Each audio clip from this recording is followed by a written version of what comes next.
침을 흘리며 해벌쭉 웃던 남편이 방문을 잠그자마자 표정을 싹 바꿨습니다. 날카로운 눈으로 방을 둘러보더니 말했습니다. 방 안에 도청기가 4개나 있네. 소름 돋을 정도로 차갑고 정확한 발음이었습니다. 70억 빚 때문에 재벌가 바보에게 팔려온 신부 수연은 그제야 무언가 잘못되었음을 직감했죠. 바보인 줄만 알았던 남편의 다른 모습에 수연은 혼란스러웠습니다. 입가에 묻은 침을 닦아내며 이제야 숨 쉴 구멍이 생겼네. 연기하느라 힘들었죠, 여보. 바보 남편은 왜 연기를 하고 있는 걸까요? 이야기 시작 전 좋아요 눌러주시고 이 영상을 어디에서 보고 계신지 댓글로 남겨주세요. 시청하고 계신 곳을 향해 행운의 기운을 마구 쏴드리겠습니다.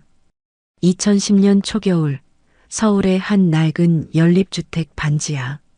그의 겨울은 유난히도 시리고 매서웠습니다. 하지만 26살 이수연 씨가 느끼는 추위는 단순히 날씨 탓만은 아니었습니다. 현관문에는 붉은색 라카로 칠해진 욕설들이 핏자국처럼 선명했고 밤낮을 가리지 않고 울리는 비톡촉 전화는 가족의 영혼을 갉아먹고 있었으니까요. 수연아, 미안하다. 이 못난 아비가 죽어야 끝날 일이다. 평생을 성실한 공무원으로 살아오셨던 아버지였습니다. 퇴직금의 대출, 그리고 지인들의 돈까지 끌어모아 투자했던 땅. 개발 확정이라는 말만 믿고 70억 원을 쏟아부었지만 그곳은 개발이 불가능한 맹지였습니다. 전형적인 기획 부동산 사기였죠. 하루아침에 70억이라는 빚더미에 앉게 된 아버지는 뇌졸중으로 쓰러지셨고 어머니는 식당 주방을 전전하며 하루하루를 버티고 계셨습니다. 명문대 대학원에서 경제학을 전공하며 교수를 꿈꾸던 수연의 미래는 그 빚보증, 서류 한 장으로 산산이 조각났습니다. 학교는 휴학했고 사채업자들은 수연이 아르바이트하는 카페까지 찾아와 난동을 부렸습니다. 아가씨, 예쁘장하게 생겨가지고 몸이라도 팔아야지. 이자만 하루에 몇 천인데 언제 갚을 거야. 사채업자의 거친 손길이 수연의 멱살을 잡던 그날, 검은색 리무진 한 대가 그 누추한 골목길을 막아섰습니다. 차에서 내린 사람은 값비싼 모피 코트를 두른 중년 여성, 국내 재계 서열 10위권인 TA그룹의 안주인 최 영사였습니다.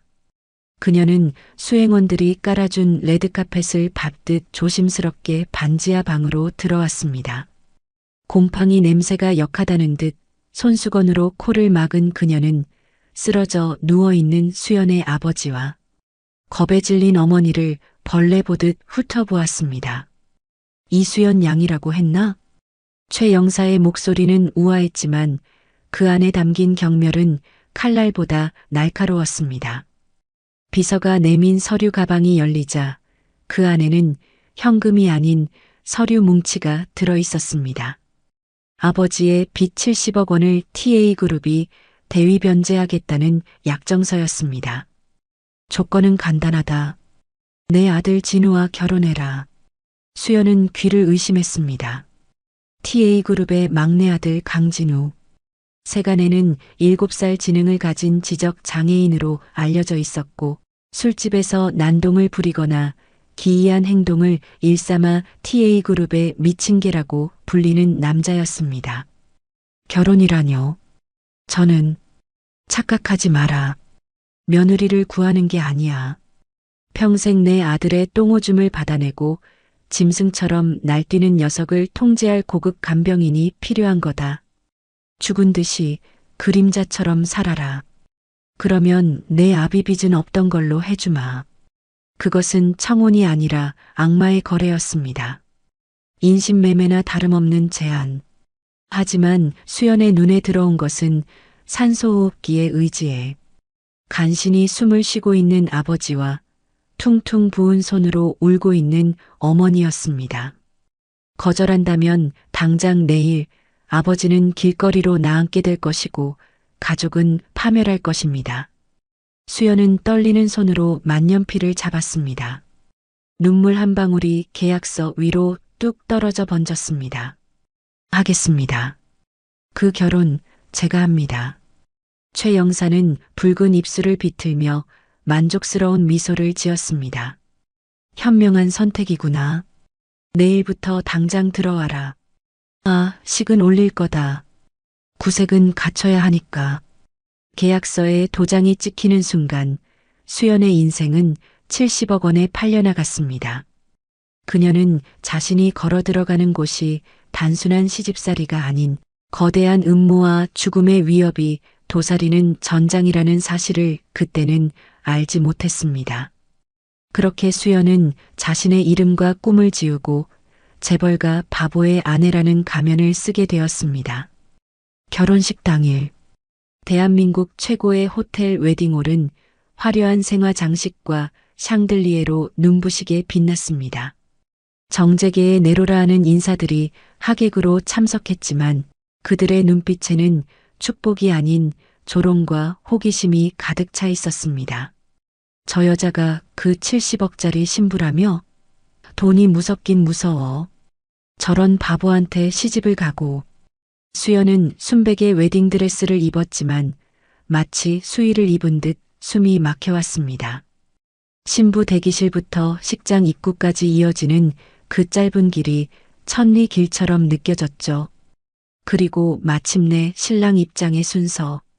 문이 열리고 나타난 남자는 턱시도를 입고 있었지만 넥타이는 삐뚤어져 있었고 셔츠 단추는 잘못 끼워져 있었습니다. 강진우였습니다. 그는 하객들을 향해 손을 흔드는가 싶더니 갑자기 단상 위에 놓인 5단 웨딩 케이크를 향해 돌진했습니다. 우와, 케이크다. 달콤한 냄새. 사회자가 말릴 틈도 없었습니다. 진우는 맨손으로 케이크를 움켜쥐어 입안으로 쑤셔 넣었습니다. 하얀 생크림이 턱시도와 얼굴, 머리카락에 범벅이 되었습니다. 식장은 순식간에 비명과 웅성거림으로 아수라장이 되었습니다. 아이고 저런. 쯧쯧. TA그룹 회장님 속이 아니겠네. 수연은 고개를 푹 숙였습니다. 수치심에 온몸이 불타는 것 같았습니다. 비서들이 달려들어 진우를 끌어내리려 하자 진우는 괴성을 지르며 바닥에 드러누워 발버둥 쳤습니다. 안 가. 케이크 더 먹을 거야. 으앙.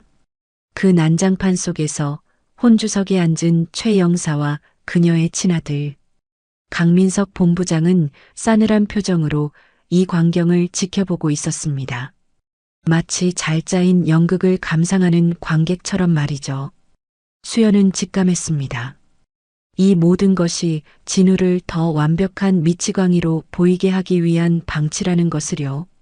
지옥 같은 결혼식이 끝나고 도착한 TA그룹의 본가.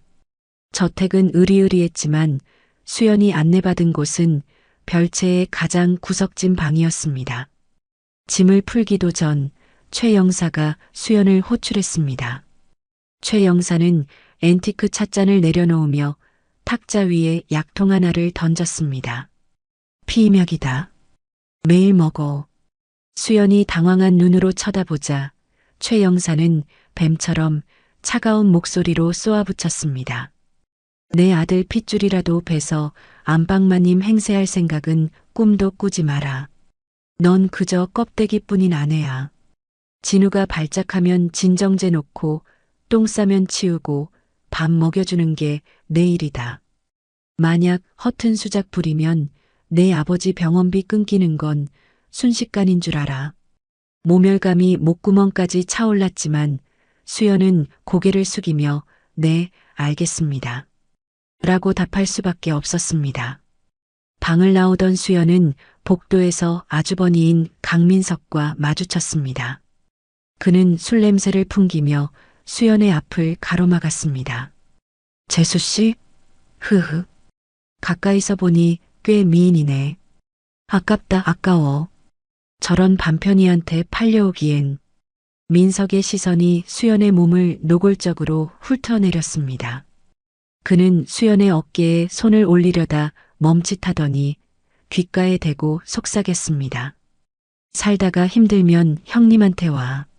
내가 위로해 줄 수도 있으니까. 소름 끼치는 웃음소리를 뒤로하고 도망치듯 방으로 들어온 수연. 방문을 잠그고 주저앉아 소리 없는 오열을 토해냈습니다. 방 안 침대 위에는 케이크 범벅이 된 옷을 입은 채 코를 골며 잠든 남편 진우가 있었습니다. 이곳은 집이 아니라 감옥이야. 난 여기서 죽어야만 나갈 수 있겠구나. 수연의 첫날 밤은 그렇게 절망과 공포 속에서 깊어가고 있었습니다. 하지만 그녀는 몰랐습니다. 코를 골며 자는 척하던 진우의 눈꺼풀이 미세하게 떨리고 있었다는 사실을요.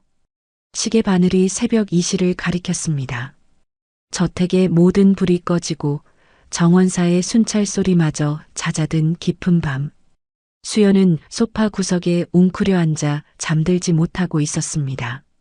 침대에서 자고 있던 진우가 갑자기 끙끙거리며 일어나더니 다시 기이한 행동을 시작했기 때문입니다.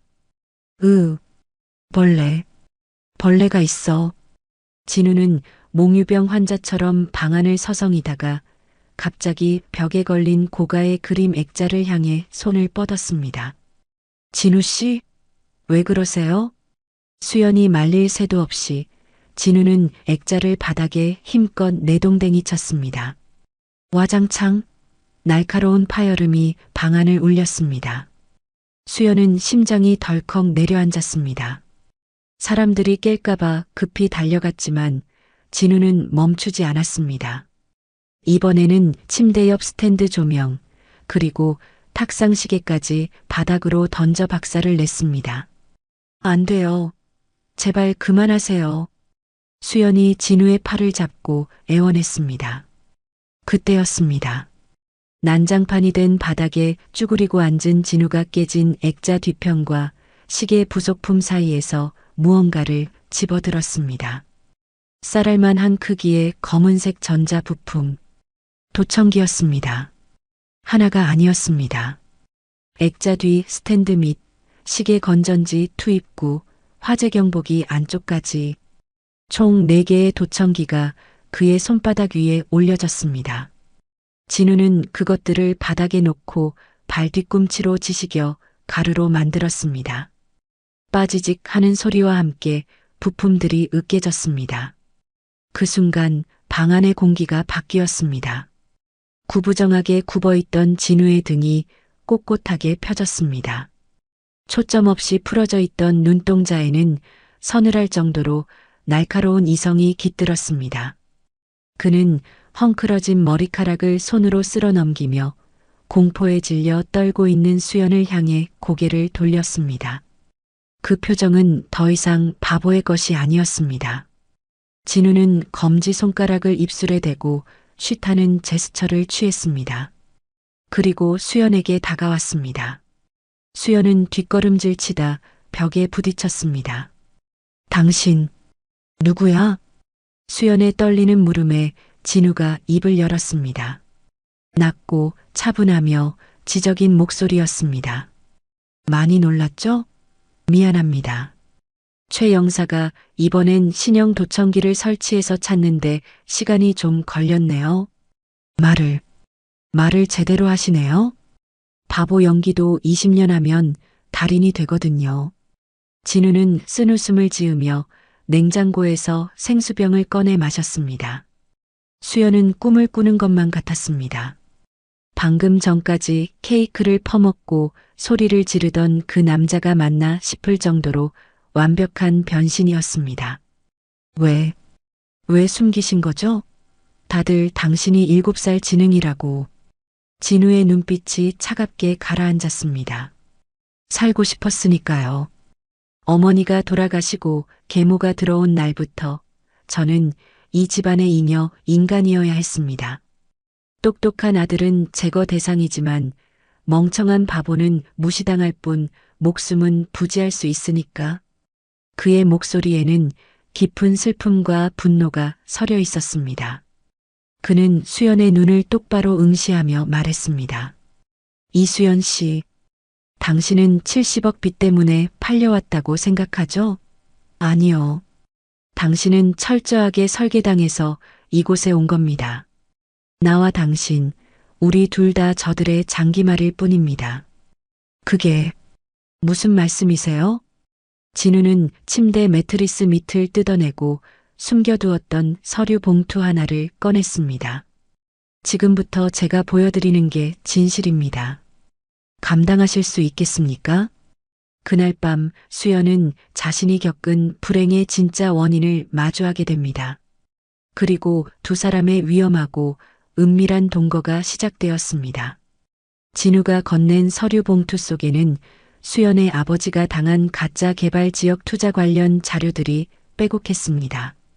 토지 대장, 등기부 등본, 그리고 복잡한 자금 흐름도. 수연은 경제학 전공자답게 서류들을 빠르게 훑어보았습니다. 이건 유령 회사잖아요. 맞습니다. 아버님께 땅을 판 기획 부동산, 실체가 없는 페이퍼 컴퍼니예요. 그리고 그 회사의 자금줄을 역추적하면 진우가 손가락으로 가리킨 곳에는 익숙한 이름이 적혀 있었습니다. TA 아트센터 관장 최미자. 바로 시어머니 최 영사의 본명이었습니다. 최 여사는 그룹의 비자금을 세탁할 구멍이 필요했고 동시에 나를 감시할 힘없고 다루기 쉬운 며느리가 필요했죠. 당신 아버지는 그 두 가지 조건을 충족시키기 위해 타깃이 된 겁니다. 우연히 사기를 당한 게 아니라 처음부터 당신 집안을 파산시키기 위해 덫을 놓은 거라고요. 수연의 손이 부들부들 떨렸습니다. 아버지가 평생 모은 돈을 잃고 쓰러지신 게, 우리 가족이 지옥에 떨어진 게 고작 저 여자의 비자금 때문이었다고요? 억울함과 분노가 폭발했습니다. 수연은 바닥에 주저앉아 오열했습니다. 자신의 인생을 망친 원흉에게 고개를 숙이고 밥을 얻어먹고 있었다는 사실이 견딜 수 없이 비참했습니다. 진우는 그런 수연의 어깨를 조심스럽게 감싸쥐었습니다. 우세요. 오늘은 마음껏 우십시오. 하지만 내일부터는 눈물을 닦아야 합니다. 진우는 벽장 깊숙한 곳에서 화이트보드를 꺼내왔습니다. 그곳에는 TA그룹의 복잡한 지분 구조와 최 영사, 강민석의 비리 네트워크가 수학 공식처럼 정교하게 정리되어 있었습니다. 전 한 번 본 숫자와 차트는 절대 잊지 않습니다. 포토그래픽 메모리라고 하죠. 지난 20년간 바보 연기를 하면서 놈들이 방심하고 흘린 정보들을 모조리 머릿속에 저장해 왔습니다. 진우의 눈빛이 번뜩였습니다. 저들은 나를 가두고 당신을 올감했다고 생각하겠지만 사실은 호랑이 굴에 스스로 들어온 꼴입니다. 저는 설계할 수 있습니다. 놈들의 돈줄을 끊고 법적으로 완벽하게 매장시킬 방법을요. 하지만 제겐 손발이 없습니다. 이 방을 나가는 순간 다시 침 흘리는 바보가 되어야 하니까요. 진우가 수연에게 손을 내밀었습니다. 수연 씨, 내 파트너가 되어주세요. 낮에는 최 여사의 충실한 며느리로, 밤에는 나의 대리인으로 움직여주세요. 당신의 빚 70억? 아니요, 그 100배, 1000배로 갚아줍시다. 놈들이 가진 모든 것을 뺏어서요. 수연은 눈물을 닦고 고개를 들었습니다.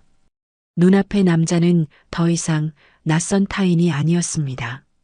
같은 상처를 가진 유일하게 믿을 수 있는 동지였습니다.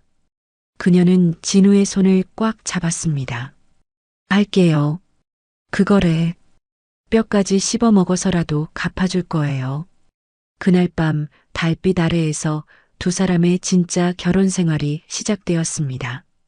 낮에는 완벽한 바보와 순종적인 아내, 하지만 밤이 되면 치밀하게 칼을 가는 복수의 파트너. TA그룹 저택의 깊은 밤, 역습의 서막이 올랐습니다. 다음 날부터 수연의 이중 생활은 살얼음판을 걷는 듯 했습니다. 아침 식사 시간, 진우는 식탁에 앉아 국을 쏟고 반찬을 손으로 집어 던지며 난동을 부렸습니다. 으앙, 시금치 싫어. 고기 줘, 고기. 최 영사는 혀를 차며 수연을 노려보았습니다. 뭐하고 있어? 빨리 치우지 않고. 즉, 배운 게 없어서 그런가 일머리가 없구나. 수연은 죄송합니다, 어머니. 라고 고개를 숙이며 바닥을 닦았습니다. 하지만 그녀의 귓가에 진우가 징징거리는 척하며 아주 작게 속삭였습니다. 오늘 오전 11시 최 여사 골프 약속 있어. 서재 비는 시간은 딱 30분이야. 수연은 아무렇지 않은 척 진우의 입가를 닦아주며 눈짓으로 알겠다고 신호했습니다. 11시 최 영사의 차가 저택을 빠져나가자마자 수연은 행동을 개시했습니다. 청소를 핑계로 2층 서재에 들어간 수연. 그녀의 심장은 터질 듯 뛰었습니다.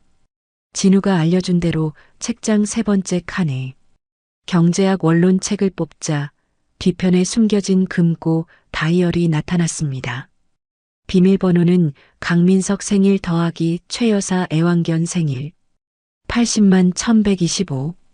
띠릭. 경쾌한 소리와 함께 금고 문이 열렸습니다. 그 안에는 최 영사가 차명으로 관리하는 이중 장부와 불법 로비 내역이 담긴 USB 그리고 수연의 아버지 사건과 관련된 원본 서류들이 들어 있었습니다. 수연은 떨리는 손으로 자료들을 스마트폰으로 촬영하고 USB 내용을 복사했습니다. 그때 복도에서 발자국 소리가 들렸습니다. 사모님, 두고 가신 스카프 가져왔습니다. 가정부였습니다. 수연은 급히 금고를 닫고 책을 원위치시켰습니다. 문이 벌컥 열렸을 때 수연은 먼지떨이개를 들고 책장 먼지를 털고 있었습니다. 어마, 작은 사모님? 여기서 뭐 하세요? 아, 네. 어머니께서 서재 먼지 좀 닦아놓으라고 하셔서요. 가정부는 의심스러운 눈초리로 훑어보았지만 다행히 그냥 넘어갔습니다. 등줄기에 식은 땀이 흘러내렸습니다. 밤이 되자 진우의 반격이 시작되었습니다. 수연이 확보한 자료를 바탕으로 진우는 익명의 제보자로 위장해 정보를 흘리기 시작했습니다. 강민석 본부장이 야심차게 추진하던 신도시 개발 프로젝트가 사실은 환경 규제에 걸려 허가조차 나지 않은 땅이라는 정보가 증권가 찌라시로 돌기 시작했죠.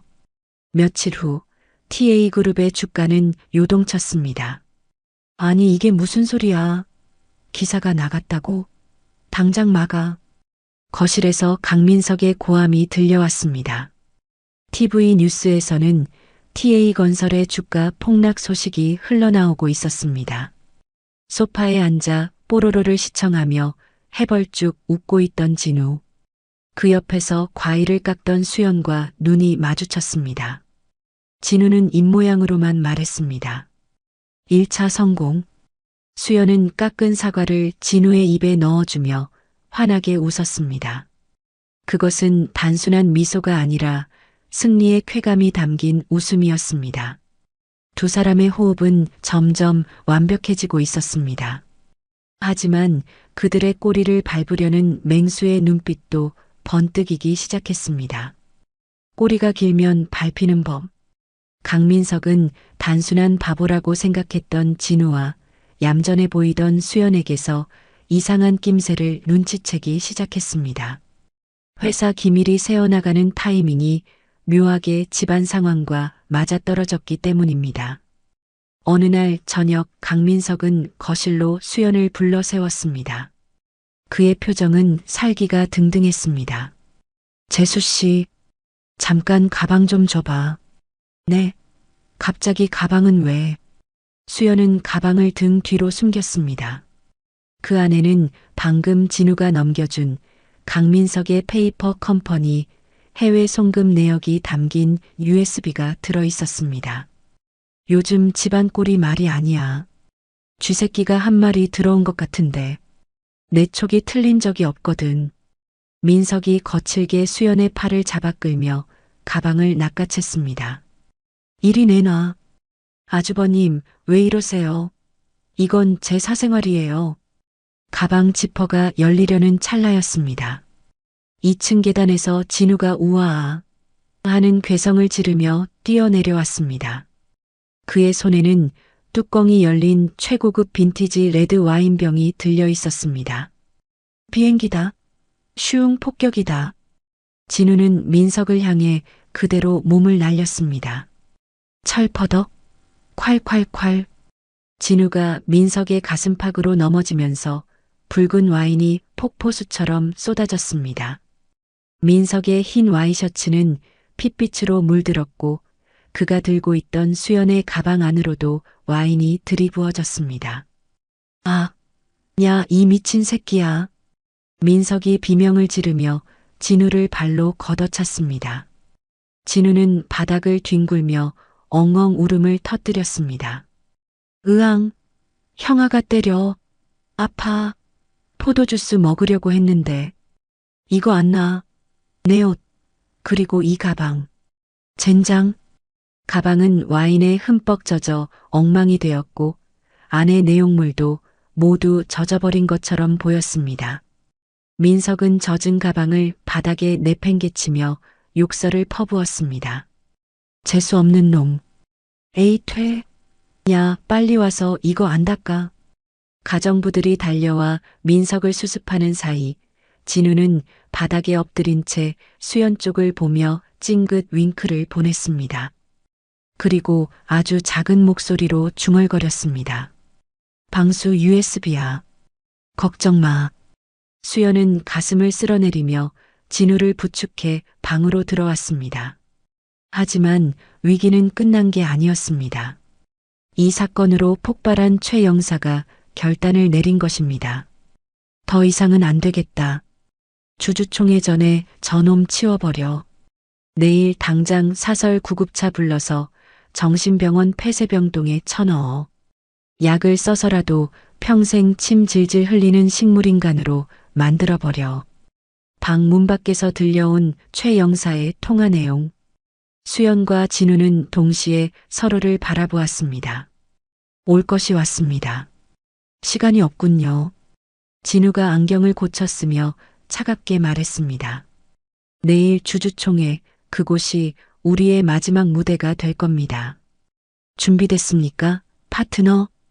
수연은 굳게 고개를 끄덕였습니다. 다음 날 오전 10시 TA그룹 본사 대회의실은 긴장감으로 팽팽했습니다. 긴급 주주총회의 안건은 강진우 이사의 금치산자 선고 및 경영권 박탈, 그리고 최 영사 부회장의 회장 취임이었습니다. 단상에 선 최 영사는 검은 정장을 입고 비통한 표정으로 연기를 시작했습니다.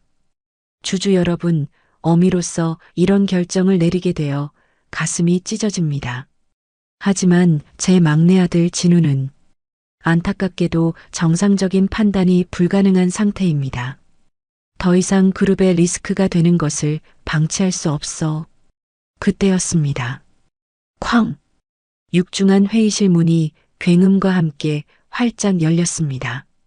모든 사람의 시선이 뒤쪽으로 쏠렸습니다. 그곳에는 병원복도, 헐렁한 티셔츠도 아닌 몸에 딱 맞는 짙은 네이비 수트를 입은 남자가 서 있었습니다. 포마드로 깔끔하게 넘긴 머리, 지적인 안경, 그리고 무엇보다 좌중을 압도하는 카리스마. 강진우였습니다. 어머니, 연기가 좀 과하시네요. 가슴이 찢어지는 게 아니라 너무 좋아서 입이 찢어지시는 거 아닙니까? 장내가 술렁거렸습니다. 뭐야? 강진우 이사 맞아? 말을 멀쩡하게 하는데? 최 영사의 얼굴이 백지장처럼 하얗게 질렸습니다. 강민석이 벌떡 일어나 소리쳤습니다. 너 이 자식. 여기가 어디라고 들어와. 경비 어딨어. 하지만 진우 뒤로 따라 들어온 건 경비가 아니라 수십 명의 변호인단과 검찰 수사관들, 그리고 당당한 표정의 수연이었습니다. 진우는 여유로운 걸음으로 단상 위로 올라가 마이크를 잡았습니다. 안녕하십니까. 바보 강진우입니다. 그동안 제 연기를 즐겁게 봐주셔서 감사합니다. 이제 쇼는 끝났습니다. 진우의 신호에 따라 대형 스크린에 화면이 띄워졌습니다. 수연이 목숨 걸고 빼낸 이중장부, 강민석의 횡령 내역, 그리고 최 영사가 사주한 주가 조작 증거들이 적나라하게 공개되었습니다. 여기 있는 자료들은 제 아내 이수연 씨가 지난 3개월간 확보한 것들입니다. 특히 화면이 바뀌고 녹취록이 재생되었습니다. 70억 빚? 그걸 미끼로 며느리를 데려와. 입 뻥끗하면 쥐도 새도 모르게 죽인다고 협박하고. 마이너스 최 영사의 목소리. 회의장은 경악에 빠졌습니다. 진우는 덜덜 떨고 있는 최 영사 앞으로 다가가 귓가에 차갑게 속삭였습니다. 어때요? 당신이 만든 바보와 간병인에게 당한 기분이. 체크메이트입니다, 어머니. 그 순간 검찰 수사관들이 최 영사와 강민석에게 수갑을 채웠습니다. 이거나 내가 누군 줄 알아. TA그룹 안주인이야. 최 영사가 발악하며 끌려나가는 모습을 진우와 수연은 나란히 서서 지켜보았습니다. 20년의 지옥, 70억의 굴레가 벗겨지는 순간이었습니다. 주주들은 자리에서 일어나 진정한 후계자에게 박수를 보냈습니다. 세상은 발칵 뒤집혔습니다. 바보인 줄 알았던 재벌 3세의 천재적인 반전 드라마, 그리고 그를 도운 용감한 아내의 이야기는 연일 뉴스 일면을 장식했습니다. 최 영사와 강민석은 특정 경제범죄 가중처벌법 위반, 살인, 교사 미수 등의 혐의로 구속 기소되었고 징역 20년 이상의 중형이 예상되었습니다. 가장 기쁜 소식은 수연의 본가에 전해졌습니다. 수사가 진행되면서 아버지가 당한 부동산 사기가 최 영사의 공작이었음이 밝혀졌고 70억 빚은 원천 무효 처리되었습니다. 오히려 그동안 겪은 정신적 피해 보상금까지 두둑하게 받게 되었죠. 아버지는 건강을 회복하셨고 가족들은 다시 예전의 따뜻한 일상으로 돌아갔습니다. 모든 폭풍이 지나가고 1년 후 어느 맑은 가을날 한강공원 벤치에 진우와 수연이 앉아 있었습니다. 진우는 이제 TA그룹의 회장이 되어 눈코 뜰 새 없이 바빴고 수연은 복학하여 다시 학업을 이어가고 있었죠. 계약서 기억나요? 진우가 주머니에서 꼬깃꼬깃해진 종이 한 장을 꺼냈습니다. 1년 전 수연이 눈물을 흘리며 찍었던 그 노예 계약서였습니다. 진우는 그것을 수연의 눈앞에서 찢어버렸습니다. 종이 조각들이 바람에 흩날려 강물 위로 사라졌습니다. 이제 계약은 끝났습니다. 이수연 씨는 자유입니다. 더 이상 제 아내 연기를 할 필요도 빚에 얽매일 필요도 없어요. 진우의 표정은 쓸쓸해 보였습니다. 그에게 수연은 생명의 은인이자 유일하게 마음을 연 사람이었으니까요. 그를 떠나보내려는 찰나 수연이 진우의 손을 덥석 잡았습니다. 자유라. 그럼 이제 제가 하고 싶은 대로 해도 되는 거죠? 네, 물론이죠. 유학을 가고 싶다면 지원해 드릴 거고 위자료도 넉넉히. 아니요, 그런 거 말고요. 수연은 진우의 눈을 바라보며 환하게 웃었습니다. 그 미소는 1년 전의 그늘진 얼굴이 아닌 사랑에 빠진 여자의 얼굴이었습니다. 우리 연애부터 해요. 바보 남편 뒷바라지하느라 그리고 복수하느라 진짜 데이트는 한 번도 못 해봤잖아요. 진우의 눈이 동그랗게 커졌습니다. 천재적인 두뇌로 수조원을 움직이는 그였지만 수연의 돌직구 고백 앞에서는 꼼짝도 못하는 숙맥이 되어버린 겁니다. 얼굴이 홍당무처럼 붉어진 진우가 더듬거리며 말했습니다. 그건 제 시나리오에 없던 변수인데요. 하지만 아주 마음에 드는 변수입니다. 진우가 수연의 손을 마주 잡았습니다. 따뜻한 햇살 아래 두 사람은 서로를 마주보며 행복하게 웃었습니다. 70억 빚으로 시작된 지독한 악연은 이제 세상에서 가장 든든하고 달콤한 필연이 되었습니다. 가면을 벗은 남자와 운명을 개척한 여자. 그들의 진짜 이야기는 바로 지금부터 시작입니다. 오늘의 이야기는 여기까지입니다.